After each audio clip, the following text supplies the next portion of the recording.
duodenum, that is the first part of the small intestine. It is curved like letter C, and it extends from the stomach pylorus.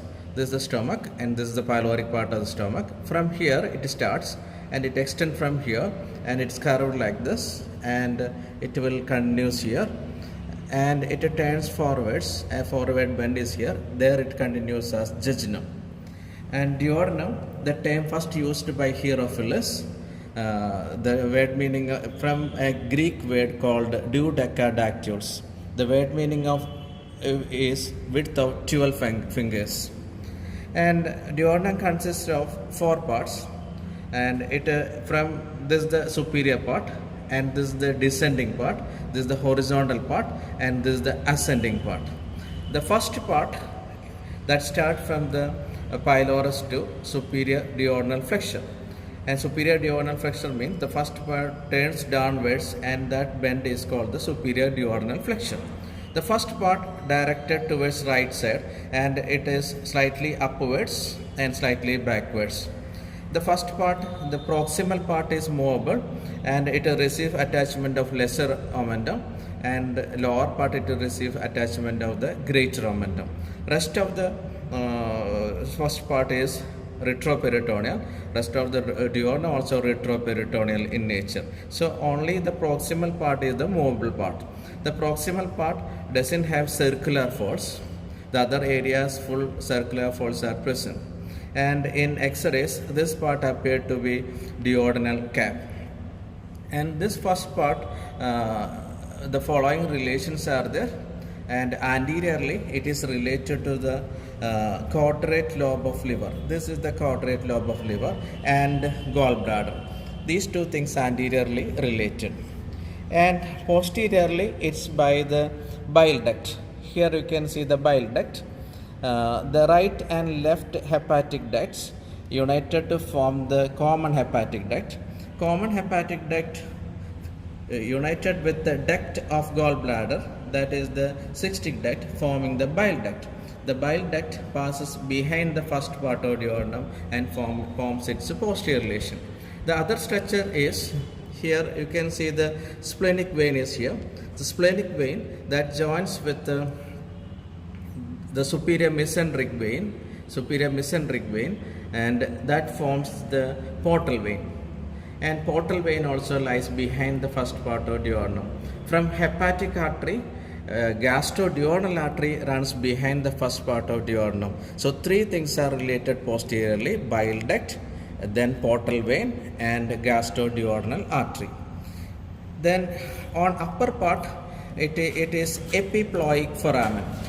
This is the epiploic foramen here. This is the epiploic foramen. The greater sac is communicate to the lesser sac. Lesser sac means behind lesser omentum and stomach. That space is called lesser sac. That will be communicate through a opening that is called the epiploic foramen. So epiploic foramen forms its upper relation. The intestinal content may protrude through this into lesser sac, that is called the internal hernia. The lower part, it is related to the head and neck of the pancreas. So that's first part. Now moving to the second part of duodenum. The second part is the descending part. Descending part extends from superior duodenal flexure to inferior duodenal flexure, and this part is 7.5 centimeter length it is, and 2 structures opens into it. One is hepatopancreatic ambulum.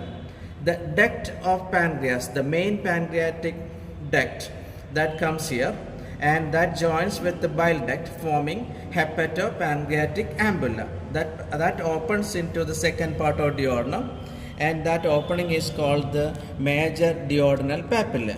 That will be 8 to 10 centimeter away from the stomach pylorus. That opening lies, and slightly above minor duodenal papillae also present. That is, the head and uncinate process is drained by accessory pancreatic duct. That duct opens into the duodenum through minor duodenal papillae, that is 6 to 8 centimeter away from the pylorus. And second part of duodenum related the following things. Anteriorly the right lobe of liver and gallbladder. Then transverse colon is there, transverse mesocolon also related, and here jejunum also related. In posteriorly it has the right kidney, you can see the right kidney here. Then this is the right renal vessels, and that will be reaches here, and this is the right edge of inferior vena cava. And behind you will get the right psoas major muscle also. This is the right psoas major muscle.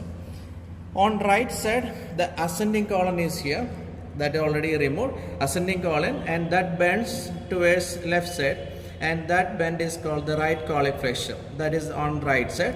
And on medial aspect, you will get the head of pancreas, bile duct, and also superior and inferior pancreatico-duodenal arteries.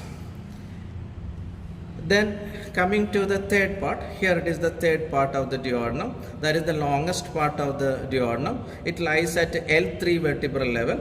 It starts from the inferior duodenal flexure, that is second part turns to left side, and that bend is called the inferior duodenal flexure. And this one lies horizontally, and it crosses inferior vena cava and reaches in front of the aorta. There it ascends and becomes the fourth part. The third part of duodenum is anteriorly related to the following things. See, the root of mesentery lies in front of it, and which contains superior mesenteric vessels, and also the coils of jejunum also lies anterior to it. And posteriorly, you can see the following things. You can see the posterior relation here.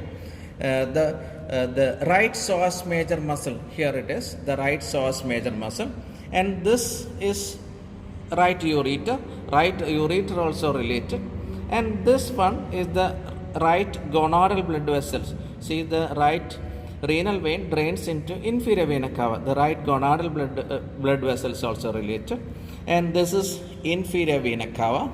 And this one is the abdominal aorta and origin of the inferior mesenteric artery. All these things are related posteriorly. And above it is by the uncinate process and head of pancreas, below the coils of intestine, that is already removed. Then the fourth part of duodenum, that is the shortest part of the duodenum, and it extends from the third part, and here it runs upwards and slightly left side, and it bends, forming the fourth part, and this bend is called the duodenojejunal flexion, and this is connected to the right crest of diaphragm by the suspensory ligament of duodenum, ligament of Tris. And this part only 2.5 centimeter, only 1 inch length, this particular part, and it is anteriorly related to stomach and lesser omentum, lesser sac, transverse colon, transverse mesocolon. All these things are anteriorly related. On right side, it is root of mesentery. Here, you know already we have found that one, root of mesentery on the right side. On left side, you can see here the left kidney and left ureter also related on left side. Above, it is related to the pancreas, the body of pancreas. This is the head, this is the neck, and this is the body, and this is the tail. The body of pancreas is related superiorly. Here, its posterior relations are, you can see there, and this muscle is the left psoas major muscle, and this is the inferior mesenteric vein. That inferior mesenteric vein drains into the splenic vein, and here adjoining to that one you will get this one, and that is the left gonadal vessels.